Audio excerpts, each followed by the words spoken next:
ఓం శాంతి. ఈరోజు 1 ఆగస్టు మురళి.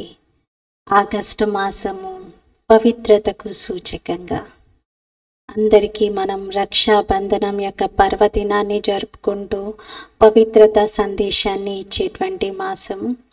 ఈ మాసంలోనే పరమ పవిత్రమైనటువంటి స్థితిలో యోగ బలంతో మొట్టమొదటి జన్మ తీసుకునేటువంటి శ్రీకృష్ణుడి యొక్క జన్మదినం శ్రీకృష్ణాష్టమిని కూడా జరుపుకుంటాము. అలాగే భారతదేశానికి స్వాతంత్రం వచ్చినటువంటి సుందరమైనటువంటి ఉత్సవం స్వాతంత్ర దినోత్సవాన్ని కూడా ఈ మాసంలోనే జరుపుకుంటాము. బాబా వీటన్నిటికీ కూడా సిగ్నిఫికెన్స్ ప్యూరిటీ అని చెప్తారు. అలాగే మనందరి ప్రియమైనటువంటి ప్రకాష్ మణి దాదీజీ సంపూర్ణతను పొందినటువంటి మాసం కూడా ఇదే. మరి ఈరోజు మురళిలో కూడా బాబా పవిత్రమైనటువంటి స్థితి గురించి వినిపించారు. ఈ మాసమంతా మన యొక్క ప్యూరిటీ పైన పూర్తిగా అటెన్షన్ని ఇద్దాము. ఇది 1 అగస్ట్ మురళి. మీఠే బచ్చే తుమ్ పవిత్ర బన్నే కే బిగర్ వాపిస్ జా నహీ సక్తే. మధురమైన పిల్లలు, మీరు పవిత్రంగా కాకుండా తిరిగి ఇంటికి వెళ్ళలేరు. इसीलिए बाप की याद से आत्मा की बैटरी को चार्ज करो. అందుకే బాబా స్మృతితో ఆత్మ బ్యాటరీని ఛార్జ్ చేసుకోండి. और న్యాచురల్ పవిత్ర బనో. తర్వాత మీరు న్యాచురల్గా పవిత్రంగా కండి. మధురమైన పిల్లలు, మీరు పవిత్రంగా కాకుండా తిరిగి ఇంటికి వెళ్ళలేరు. కాబట్టి బాబా స్మృతితో ఆత్మ బ్యాటరీని ఛార్జ్ చేసుకోండి మరియు సహజంగా పవిత్రంగా కండి. పవిత్రత స్థితి అనేది మన స్వధర్మం, మన స్వరూపం. అది మనం న్యాచురల్గా పవిత్రంగా ఉండాలి. మన యొక్క స్వస్థితిలో మనం ఉంటే ఆ పవిత్రత ధారణ సహజంగా జరుగుతూ ఉంటుంది. లేకపోతే పవిత్రంగా ఉండడానికి కూడా శ్రమ చేయాల్సి వస్తూ ఉంటుంది. అందుకే బాబా సహజంగా పవిత్రంగా ఉండండి అంటున్నారు. ప్రశ్న: बाबा तुम बच्चों को घर चलने के पहले कौन सी बात सिखलाते हैं? బాబా పిల్లలకు ఇంటికెళ్ళే ముందే ఏ విషయాన్ని నేర్పిస్తున్నారు? బాబా తన పిల్లలకు ఇంటికి వెళ్ళక ముందే ఏ విషయాన్ని నేర్పిస్తున్నారు? జవాబు: బచ్చే घर चलने के पहले जीते जी मरना है. పిల్లలు ఇంటికి వెళ్ళడానికి ముందే జీవిస్తూ మరణించాలి. इसीलिए बाबा तुम्हें पहले से ही देह के बांध से परे ले जाने का अभ्यास कराते हैं. అందుకే బాబా ముందుగానే పిల్లలని దేహ బాణానికి అతీతంగా అయ్యే అభ్యాసం చేయిస్తూ ఉన్నారు. అర్థాత్ మరణా సిక్లాతే హే, అనగా మరణించటం నేర్పిస్తున్నారు. ఊపర్ జానా మానా మరణ, పైకెళ్ళడం అనగా మరణించటం. జానే और आने का ज्ञान अभी तुम्हें मिला है. వెళ్ళటం మరియు రావటం యొక్క జ్ఞానము ఇప్పుడు మీకు లభించింది. తుమ్ జాంతే హో హమ్ ఆత్మ ఊపర్ సే ఆయి హై. మీకు తెలుసు కదా, మనం ఆత్మలం పై నుండి వచ్చాం. ఇస్ శరీర్ ద్వారా పాఠ్ బజానే, ఈ శరీరం ద్వారా పాత్ర వహించేందుకు వచ్చాం. హమ్ అసలు వహాకి రెహనే వాలే హే. వాస్తవంగా మనము అక్కడి నివాసులం. అభి వహా హీ వాపిస్ జానా హే. ఇప్పుడు అక్కడికే తిరిగి వెళ్ళాలి. బాబా పిల్లలకు ఈ అభ్యాసం చేయిస్తున్నారు. దేహ బాణానికి అతీతంగా అవ్వటం అంటే శరీరంతో డిటాచ్ అయ్యి పైకి పరంధామం వెళ్ళడం రావడం, వెళ్ళడం రావడం. దీన్ని బాబా ఏమంటున్నారంటే జీతే జీ మరణ, జీవిస్తూ మరణించడం. స్థూలంగా కాదు. స్థూలంగా మరణిస్తే బాబా పైకి నిజంగా తీసుకెళ్తారు, అది వేరే విషయం. కానీ ముందు దేహంలో ఉంటూ కూడా మాటి మాటికి అభ్యాసం చేయాలి. పరంధామం వెళ్ళాలి, మళ్ళీ పైనుండి వచ్చి శరీరం ద్వారా పాత్ర వహించాలి. ఏవైనా కర్మలు చేసేది ఉంటే చెయ్యాలి, లేదంటే మళ్ళీ శరీరానికి అతీతంగా అవ్వాలి. ఈ అభ్యాసం పదే పదే చేస్తూ ఉండాలి. ఓం శాంతి. స్వయాన్ని ఆత్మగా భావించి తండ్రిని జ్ఞాపకం చేయడంలో ఎలాంటి శ్రమ లేదు. ఇందులో ఏమీ ఇబ్బంది పడకూడదు. దీనిని సహజ స్మృతి అంటారు. మొట్టమొదట స్వయాన్ని ఆత్మగా భావించాలి. ఆత్మనే శరీరాన్ని ధారణ చేసి పాత్ర వహిస్తూ ఉంది. సంస్కారాలన్నీ కూడా ఆత్మే తీసుకెళ్తుంది, ఆత్మలోనే ఉంటాయి. ఆత్మ అయితే స్వతంత్రంగా ఉంది. బాబా అంటారు, స్వయాన్ని ఆత్మగా భావించి తండ్రిని జ్ఞాపకం చేయండి. ఈ జ్ఞానము ఇప్పుడు మాత్రమే మీకు లభిస్తుంది, ఆ తర్వాత లభించదు. తర్వాత మీరు శాంతిగా కూర్చుంటారు. ఇంకా పరంధామం వెళ్ళాక జ్ఞానం వినిపించడం వినడం ఏమీ ఉండదు. ఈ విధంగా మీరు శాంతిలో కూర్చోవటం ప్రపంచం వాళ్ళకేమీ అర్థం కాదు, వారికి అసలు తెలియదు. దీనిని న్యాచురల్ శాంతి అంటారు. మనం ఆత్మలం పైనుండి క్రిందకు వచ్చాం, శరీరం ద్వారా పాత్ర వహిస్తూ ఉన్నాం. ఆత్మ వాస్తవంగా అక్కడి నివాసి. ఈ విషయం బుద్ధిలో ఉండాలి. ఈ జ్ఞానం ఉంది మనకు. ఇక్కడేమీ హఠయోగం విషయం లేదు, ఇది పూర్తి సహజమైనది. ఇప్పుడైతే ఆత్మలన్నీ ఇంటికి వెళ్ళాలి, కానీ పవిత్రంగా కాకపోతే ఇంటికి వెళ్ళలేవు. పవిత్రంగా కావడం కోసమే పరమాత్మ తండ్రిని జ్ఞాపకం చేయాలి. అలా బాబా స్మృతిలో ఉంటూ ఉంటూ పాపాలన్నీ తొలగిపోతాయి. కష్టమైన విషయం ఏమీ లేదు ఇక్కడ. మీరు వాకింగ్ చేస్తూ ఉంటారు, బాబా స్మృతిలో వెళ్ళండి, బాబాను జ్ఞాపకం చేస్తూ అడుగులు వేయండి. ఇప్పుడైతే స్మృతితోనే పవిత్రంగా కాగలుగుతారు. ప్రత్యేకంగా టైం తీయలేను, బాబా నేను చాలా బిజీ అన్నా బాబా అన్నారు ఏమి ఇబ్బంది పడేది లేదు. న్యాచురల్గా చేయండి. మీరు నడుస్తూ తిరుగుతూ నన్ను జ్ఞాపకం చేయండి అంటున్నారు. కష్టమైన విషయాలు బాబా ఏమీ చెప్పట్లేదు. మీరు పవిత్ర ప్రపంచానికి వెళ్తున్నారు. అక్కడైతే అది పావనమైన ప్రపంచం. అక్కడి జ్ఞానం యొక్క అవసరమే ఉండదు. ఇంకా తర్వాత ఎవ్వరు కూడా పవిత్రంగా ఉండండి అని చెప్పరు. న్యాచురల్గా మీరు పవిత్రంగా ఉంటారు. ఎందుకంటే అక్కడ ఎలాంటి వికర్మలు జరగవు. ఇక్కడైతే స్మృతితో వికర్మలను వినాశనం చేసుకోవాలి. అక్కడ మీరు న్యాచురల్గా నడుస్తారు. ఎలా అయితే ఇక్కడ న్యాచురల్గా నడుస్తున్నారో అక్కడ న్యాచురల్గా నడుస్తారు. తర్వాత కొద్దిగా నెమ్మదిగా క్రిందకు దిగుతారు. అలాగని అక్కడ కూడా ఇదే ప్రాక్టీస్ చేస్తూ ఉంటారా? ఈ ప్రాక్టీస్ ఇప్పుడే చేయాలి. బ్యాటరీ ఛార్జ్ అయిపోయిన తర్వాత ఇంకా నెమ్మదిగా బ్యాటరీ డిశ్చార్జ్ అవుతూ ఉంటుంది. బ్యాటరీని ఛార్జ్ చేసుకునేందుకు బాబా ఈ జ్ఞానం ఇస్తున్నారు. ఈ జ్ఞానం ఇప్పుడు ఒక్కసారి మాత్రమే లభిస్తుంది. మూలవతనంలో అయితే ఆత్మ సతు ప్రధానంగా ఉంటుంది. ఇంకా అక్కడైతే ఈ జ్ఞానం యొక్క అవసరం లేదు, అక్కడ మళ్ళీ ఛార్జింగ్ చేసే అవసరమే ఉండదు. ఆత్మలన్నీ ఇప్పుడు తమో ప్రధానంగా అయ్యాయి కాబట్టి ఆత్మ మళ్ళీ సతో ప్రధానంగా ఫుల్ ఛార్జ్డ్గా కావడానికి టైం పడుతుంది. ఆది నుండి చూస్తే కొద్దిగా బ్యాటరీ తగ్గిపోతూ వస్తుంది. పరంధామంలో ఆత్మలు మాత్రమే ఉంటాయి, శరీరాలు ఉండవు. మరి న్యాచురల్గా బ్యాటరీ తగ్గిపోయేటువంటి అవకాశమే లేదు. అక్కడ బ్యాటరీ ఏమీ డౌన్ అవ్వదు. పరంధామంలో ఎంతకాలం ఉన్నా కూడా ఆత్మ అలాగే ఛార్జ్డ్గా ఉంటుంది. మోటార్ ఎప్పుడైతే నడుస్తుందో అప్పుడే బ్యాటరీ తగ్గిపోతుంది. మోటార్ అలా ఆగిపోయి ఉంది అంటే బ్యాటరీ ఏమీ తగ్గిపోదు కదా, కొద్దిగా తగ్గుతూ ఉంటుంది. ఇక్కడ బ్యాటరీలు అయితే మోటార్ ఎప్పుడైతే నడుస్తుందో అప్పుడు మళ్ళీ బ్యాటరీ కూడా నడుస్తుంది. మోటార్ ఆగిపోయినప్పుడు బ్యాటరీ కూడా ఆగిపోయిన స్థితిలో ఉంటుంది. భలే మోటార్లో బ్యాటరీ ఛార్జ్ అయి ఉంటుంది, కానీ మీ బ్యాటరీ ఒక్కసారి మాత్రమే ఈ సమయంలోనే ఛార్జ్ అవుతుంది. తర్వాత మీరు ఎప్పుడైతే ఈ శరీరంతో కర్మలు చేస్తూ ఉంటారో అప్పుడు నెమ్మదిగా కొద్దిగా బ్యాటరీ ఛార్జింగ్ తగ్గిపోతూ ఉంటుంది. ముందుగా ఎవరికైనా అర్థం చేయించాలి. శివబాబా సుప్రీం ఫాదర్, వారిని అందరాత్మలు జ్ఞాపకం చేస్తూ ఉన్నారు. ఓ భగవంతుడా అంటారు. వారు తండ్రి, మనం ఆత్మలం. ఇక్కడ పిల్లలకు అర్థం చేయిస్తూ ఉన్నారు. మీ బ్యాటరీని ఇలా ఛార్జ్ చేసుకోవాలి అని.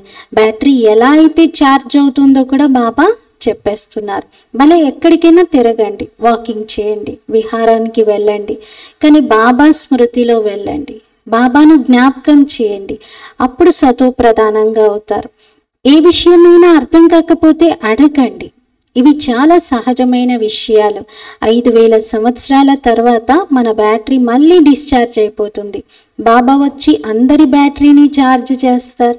వినాశనానికి ముందు అందరూ ఈశ్వరుని జ్ఞాపకం చేస్తారు. ఎందుకంటే చాలా దుఃఖం ఉంటుంది కాబట్టి అందరికీ భగవంతుడు గుర్తొస్తారు. సపోజ్ ఏదైనా తుఫాన్ వచ్చింది, భక్తులు ఉన్నారనుకోండి, భగవంతుని తప్పనిసరిగా జ్ఞాపకం చేస్తారు కదా. కానీ ఆ సమయంలో భగవంతుడు కూడా గుర్తురారు. ఎందుకంటే తన మిత్ర సంబంధికులు, ధనము, సంపదలు ఇవన్నీ జీవితాంతం కష్టపడి ఆర్జించినటువంటివి ఒక్కసారిగా కొట్టుకుపోతున్నాయి అని అదే బాధలో ఉంటారు. ముందు వాటిని చూసుకోవడంలోనే బుద్ధి ఎంగేజ్ అయిపోయి ఉంటుంది. అందుకే బాబా అన్నారు, భగవంతుని జ్ఞాపకం కూడా చేయలేరు. ఓ భగవంతుడా అంటారు, కానీ నామమాత్రంగా అంటారు. భగవంతుడు తండ్రి, మనం వారికి పిల్లలం. ఇది వారికి తెలియదు. వారిని సర్వవ్యాపి అని ఇంకా ఉల్టా జ్ఞానం వాళ్ళకి దొరుకుతూ ఉంటుంది. బాబా వచ్చి అందరినీ చక్కగా చేస్తున్నారు. అంటే ఉల్టా జ్ఞానం నుండి బాబా సుల్టాగా చేస్తున్నారు. సుల్టా అంటే సరి చేయడం, ఉల్టా అంటే తల క్రిందులుగా ఉండటం. మరి బాబా ఇప్పుడు సరిచేసి కరెక్ట్ జ్ఞానం ఇస్తూ ఉన్నారు. భక్తి యొక్క డిపార్ట్మెంటే వేరు. భక్తిలో చాలా దెబ్బలు తింటూ ఉంటారు. బ్రహ్మ రాత్రి బ్రాహ్మణుల రాత్రి, బ్రహ్మ పగలే బ్రాహ్మణుల పగలు, శూద్రుల పగలు శూద్రుల రాత్రి అనైతే అనరు కదా. ఈ రహస్యం బాబా కూర్చోబెట్టి అర్థం చేయిస్తున్నారు. ఇక్కడ అనంతమైన రాత్రి, అనంతమైన పగలు ఉన్నాయి. ఇప్పుడు మీరు పగల్లోకి వెళ్తున్నారు, రాత్రి పూర్తవుతుంది. ఈ పదాలు శాస్త్రాల్లో ఉన్నాయి. బ్రహ్మ పగలు, బ్రహ్మ రాత్రి అని అంటారు. కానీ వాళ్ళకైతే అసలు బ్రహ్మరాత్రి ఏంటి, పగలేంటి తెలియదు. మీ బుద్ధి ఇప్పుడు బేహద్లోకి వెళ్తుంది. దేవతలను కూడా అనవచ్చు విష్ణు యొక్క పగలు, విష్ణు యొక్క రాత్రి అని. ఎందుకంటే విష్ణువు మరియు బ్రహ్మ యొక్క సంబంధం మీకు అర్థమైంది కదా. త్రిమూర్తి యొక్క ఆక్యుపేషన్ ఏంటో కూడా మీరు తెలుసుకున్నారు. ఇతరులెవరికి ఈ విషయాలు తెలియదు. వాళ్ళైతే భగవంతుణ్ణి అనేక అవతారాల్లో చూపించారు. కచ్చ అవతారం, మత్స్య అవతారం అంటారు. ఒకవైపు అజన్మ అంటారు, మళ్ళీ ఇన్ని జన్మ మరణాల చక్రంలోకి తీసుకొచ్చారు. బాబా అయితే ఇవన్నీ మనుషుల యొక్క కల్పితం అంటారు. రాధాకృష్ణులను కూడా మనుషులని అంటారు, కానీ వారు దైవీ గుణ సంపన్నులైనటువంటి దేవతలుగా పిలువబడతారు. ఇప్పుడు మీరు కూడా అలా తయారవ్వాలి. మీ యొక్క నెక్స్ట్ జన్మలో మీరు దేవతగా అవుతారు. 84 జన్మల యొక్క లెక్క ఖాతాలన్నీ ఇప్పుడు పూర్తి చేసుకుంటూ ఉన్నారు. మళ్ళీ రిపీట్ అవుతాయి ఇవి. ఇప్పుడు ఈ శిక్షణ మీకే లభిస్తుంది. బాబా చెప్తున్నారు, మధురాతి మధురమైన పిల్లలు, స్వయాన్ని ఆత్మ నిశ్చయం చేసుకోండి. మేం పాత్రదారులము అని అంటున్నారు, కానీ మనం ఆత్మలం పైనుండి ఎలా వస్తాము అనేది అర్థం చేసుకోవటం లేదు. స్వయాన్ని ఇంకా దేహదారిగానే భావిస్తూ ఉన్నారు. మనం ఆత్మలం పైనుండి వచ్చాం, మళ్ళీ ఎప్పుడు వెళ్తాం, మరి ఎలా వచ్చాము ఈ విషయాలు ఎవ్వరికీ తెలియదు. మరి పైనుండి వచ్చాము అన్నప్పుడు మళ్ళీ ఎప్పుడు వెళ్తామో, వెళ్ళాలి అనే ఆలోచన కూడా వాళ్ళకి రావాలి కదా, కానీ తెలియదు. ఇంకా దేహదారిగానే భావిస్తూ ఉంటారు. ఎవరికి మరణించాలి అని ఉండదు. మృత్యువుని ఎవరు కోరుకోరు కదా, ఎందుకంటే పైకి వెళ్ళాలి అంటే శరీరాన్ని విడిచిపెట్టాలి కాబట్టి ఇంకా మాటే ఎత్తారు. ఇక్కడైతే బాబా చెప్పారు, పిల్లలు మీరు ఈ శరీరాన్ని మరిచిపోండి, జీవిస్తూ మరణించండి. ఇది బాబా మనకి ఆర్ట్ నేర్పిస్తూ ఉన్నారు. ఇంకెవరూ దీన్ని నేర్పించలేరు. మీరు ఇక్కడికి వచ్చింది ఇంటికి వెళ్ళేందుకే. ఇంటికి ఎలా వెళ్ళాలి అనే జ్ఞానం బాబా ఇస్తూ ఉన్నారు. వాళ్ళైతే ఆవు తోక పట్టుకుంటే పైకి వెళ్ళిపోతాము అని అనుకున్నారు, కానీ బాబా మనకి ఇక్కడ కరెక్ట్ నాలెడ్జ్ ఇస్తున్నారు. పరంధామం వెళ్ళాలి అంటే ప్యూరిటీ ఫస్ట్. ముందు పవిత్రంగా అవ్వండి, తర్వాత బాడీకి డిటాచ్ అయ్యి పదే పదే అతీతంగా అయ్యే అభ్యాసం చేయండి అంటున్నారు. ఈ మృత్యులోకంలో ఇది మీ అంతిమ జన్మ. అమరలోకమని సత్యుగాన్ని అంటారు. ఇప్పుడు మీ బుద్ధిలో ఉంది మేము ఇంకా తొందరగా వెళ్ళిపోవాలి అని. మరి మొట్టమొదటైతే ఇంటికి, ముక్తిధామానికి వెళ్తారు. ఈ శరీరం అనే వస్త్రాన్ని ఇక్కడే విడిచిపెట్టాలి. ఆత్మ మాత్రమే ఇంటికి వెళ్తుంది.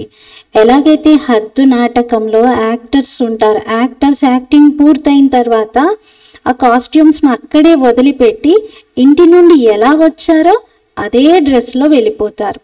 ఇప్పుడు మీరు కూడా ఈ శరీరం అనే వస్త్రాన్ని ఇక్కడే వదిలిపెడతారు.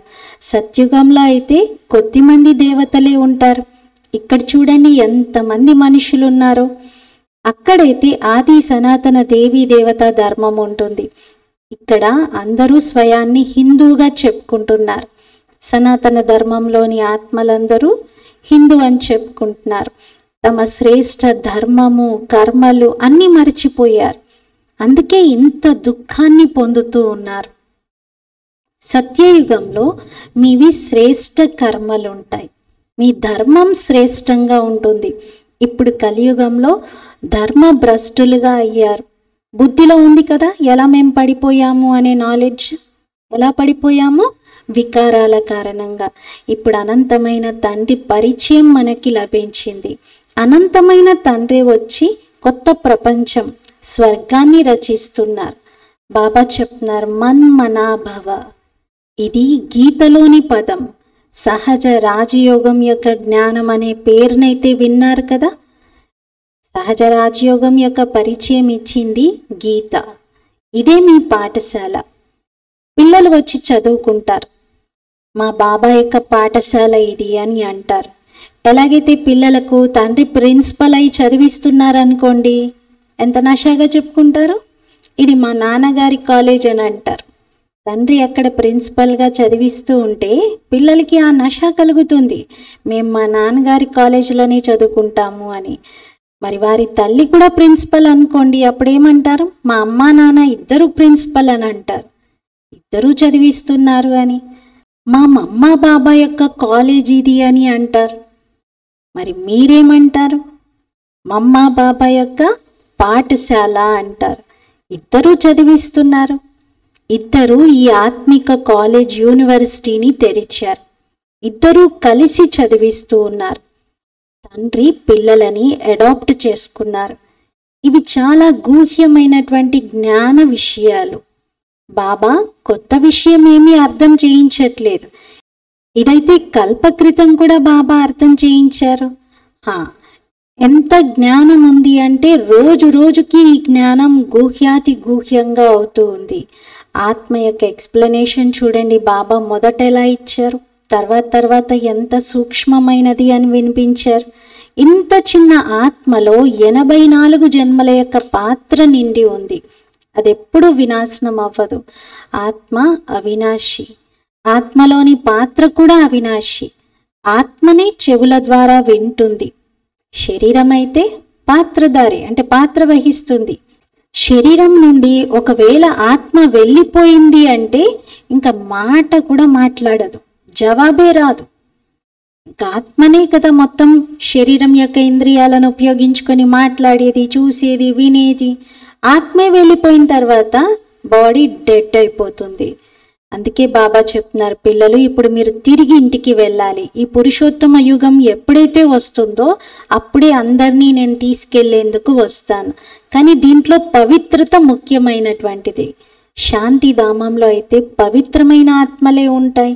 శాంతిధామం, సుఖధామం రెండిటి కోసం పవిత్రమైన ఆత్మలే కావాలి, ఎందుకంటే అవి పవిత్రమైన ధామాలు. పరంధామంలో అయితే శరీరమే ఉండదు, ఆత్మ పవిత్రంగా ఉంటుంది. అక్కడ బ్యాటరీ డిశ్చార్జ్ అవ్వదు. ఇక్కడ శరీరాన్ని ధారణ చెయ్యగానే మోటార్ నడుస్తూ ఉంటుంది. మోటార్ ఆగిపోయింది అంటే పెట్రోల్ అయితే తగ్గిపోదు కదా, పెట్రోల్ అందులో ఉన్నటువంటిది అలాగే ఉంటుంది కదా. ఇప్పుడు మీ ఆత్మ జ్యోతి తగ్గిపోతుంది, ఎందుకంటే మోటార్ నడుస్తుంది. పరంధామంలో అయితే మోటరే ఉండదు కాబట్టి బ్యాటరీ డిశ్చార్జ్ అయ్యేటువంటి అవకాశమే ఉండదు. ఇక సత్యుగం నుండి మోటార్ మళ్ళీ స్టార్ట్ అవుతుంది. ఆత్మ శరీరంలో ఉన్నప్పుడు శరీరం అంతా ఉపయోగించుకుంటుంది ఎనర్జీని, దాంతో డిశ్చార్జ్ అవుతూ ఉంటుంది. ఇప్పుడు ఆత్మజ్యోతి పూర్తిగా తగ్గిపోయింది. పూర్తిగా అయితే ఆరిపోదు, కానీ తగ్గిపోతుంది. ఎవరైనా మరణిస్తే దీపం వెలిగిస్తారు, మరి దాన్ని సంభాళించడానికి కూడా ఒక వ్యక్తిని నియమిస్తారు. దీపం ఆరిపోకూడదు అని మాటికి దాంట్లో ఒత్తిని సరిచేస్తూ నూనె వేస్తూ ఉంటారు. ఆత్మజ్యోతి ఎప్పుడూ ఆరిపోదు, ఎందుకంటే ఆత్మ అవినాశి. ఈ విషయాలు వాళ్ళకి తెలియదు, అందుకే స్థూలమైనటువంటి జ్యోతిని కాపాడుతూ ఉంటారు. బాబా ఇవన్నీ అర్థం చేయిస్తున్నారు. బాబాకు తెలుసు ఈ పిల్లలు చాలా స్వీట్ చిల్డ్రన్, చాలా మధురమైన పిల్లలు. కామచీతి పైన కూర్చొని నల్లగా భస్మీభూతం అయిపోయారు. ఇప్పుడు వీరందరినీ నేను మళ్ళీ తిరిగి మేల్కొలుపుతున్నాను, జాగృతం చేస్తున్నాను అని బాబా కనిపిస్తుంది.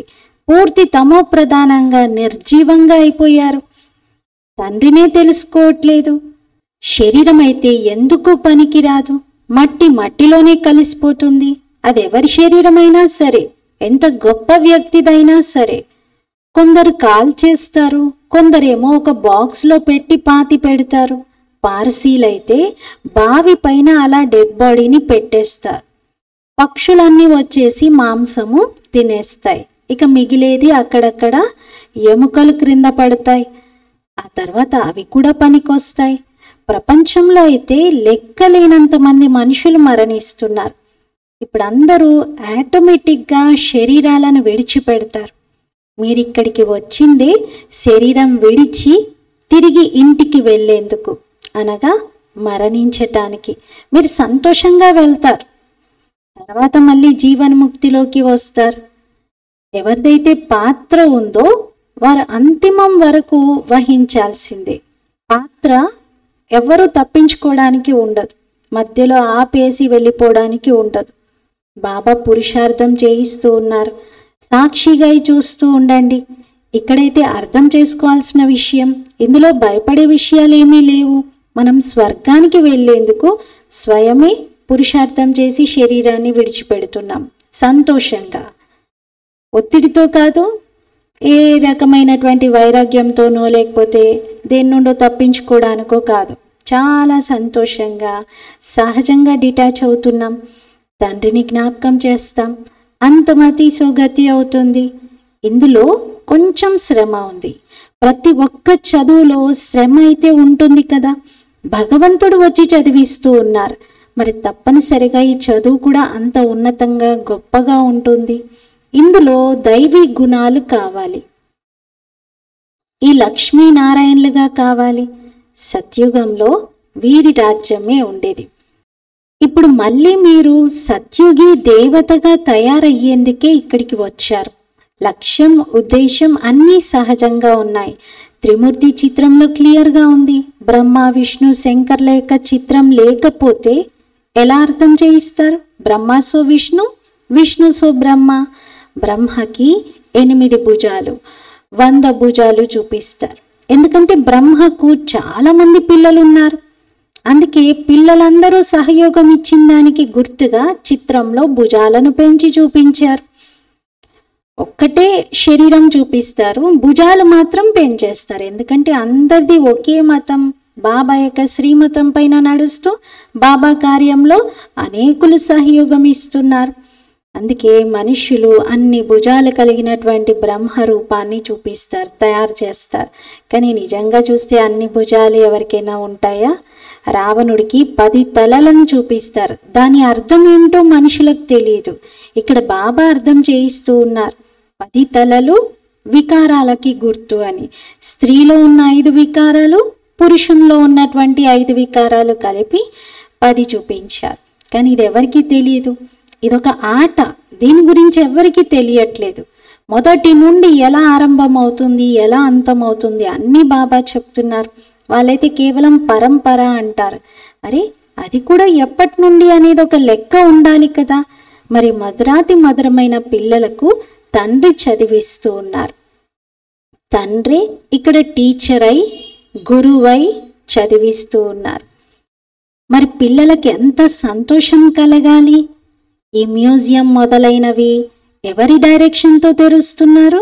ఇక్కడైతే ఉన్నదే తల్లి, తండ్రి మరియు పిల్లలు. చాలామంది పిల్లలు ఉన్నారు. డైరెక్షన్ అనుసారంగానే తెరుస్తారు. అందరు అంటారు, మీరు భగవాను వాచ అని చెప్తున్నారు, భగవంతుడి రథంలో ఉన్నాడు అని, మరి మాకు భగవంతుని యొక్క సాక్షాత్కారం చేయించండి అంటారు. అరే, మీరు ఆత్మ సాక్షాత్కారం చేసుకున్నారా? ఇంత చిన్న బిందువు యొక్క సాక్షాత్కారం చేసుకొని ఏం చేస్తారు? అవసరమే లేదు కదా. ఆత్మనైతే తెలుసుకోవాలి. ఆత్మ బ్రుకుటి మధ్యలో ఉంటుంది. ఆత్మ ఆధారంతోనే శరీరం అంతా పనిచేస్తుంది. ఇప్పుడు మీ వద్ద ప్రకాశం యొక్క కిరీటము లేదు, రత్నజడిత కిరీటం కూడా లేదు. 2 కిరీటాలను తీసుకోవటానికి తిరిగి మీరు పురుషార్థం చేస్తూ ఉన్నారు. కల్పకల్పం మీరే తండ్రి నుండి వారసత్వాన్ని తీసుకుంటారు. బాబా అడుగుతారు పిల్లల్ని, ఇంతకుముందు ఎప్పుడైనా ఈ తండ్రిని కలుసుకున్నారా అని. అప్పుడు పిల్లలు చెప్తారు, హా బాబా, కల్పకల్పం కలుసుకుంటూ వచ్చాము అంటారు. ఎందుకు? ఈ లక్ష్మీనారాయణలుగా అవ్వడానికి మీరు బాబాను కలుసుకుంటున్నారు. పిల్లలందరూ ఒకటే మాట చెప్తారు. బాబా అంటారు, మంచిది, శుభం మాట్లాడుతున్నారు, ఇప్పుడు ఇంకా పురుషార్థం చెయ్యండి అంటారు. లక్ష్మీనారాయణలుగా అవ్వడానికి అని చెప్తే సరిపోదు, పురుషార్థం కూడా చెయ్యాలి. అందరూ నరు నుండి నారాయణుడిగా అయితే తయారు కాలేరు కదా, ప్రజలు కూడా అవుతారు. కథ కూడా సత్యనారాయణ కథ ఇది. వాళ్ళైతే కథ వినిపిస్తారు, కానీ ఎవ్వరి బుద్ధిలో ఏమీ అర్థం కాదు. కథ వింటే ఇలా జరిగింది, కథ వినకపోతే ఇలా నష్టపోయారు, కథ విన్న తర్వాత ఇలా లాభాలు కలిగాయని అంటారు. అసలు కథ ఏంటో ఎవరికి చెప్పరు. మీరిప్పుడు అర్థం చేసుకుంటున్నారు. బాబా సత్యనారాయణ కథ నిజంగా వినిపిస్తున్నారు. మీకిప్పుడు అన్ని విషయాలు అర్థమవుతున్నాయి. శాంతిధామాన్ని నిరాకారి ప్రపంచం అంటారు. అక్కడి నుండి సుఖధామానికి వెళ్తారు. సుఖధామానికి తీసుకెళ్లేవారు బాబా ఒక్కరే. మీరెవరికైనా అర్థం చేయించండి, చెప్పండి ఇప్పుడు తిరిగి ఇంటికి వెళ్ళాలి అని. స్వయాన్ని ఆత్మగా భావించి అశరీరిగా బాబా తోడుగా వెళ్ళాలి అని. బాబా వచ్చిందే తీసుకెళ్ళటానికి, కానీ బాబా గురించి ఎవరికీ తెలియదు. బాబా చెప్తున్నాను, నేను ఎవరి శరీరంలో అయితే వచ్చానో వారిని కూడా ఎవరూ తెలుసుకోవట్లేదు. రథం అయితే కావాలి కదా. ప్రతి ఒక్క రథంలో ఆత్మ ప్రవేశిస్తుంది. అందరి ఆత్మ బ్రుకుటి మధ్యలో ఉంటుంది. మరి బాబా కూడా వచ్చి బ్రుకుటి మధ్యలోనే ప్రవేశిస్తారు, అక్కడే కూర్చుంటారు. చాలా సింపుల్గా బాబా అర్థం చేయిస్తున్నారు.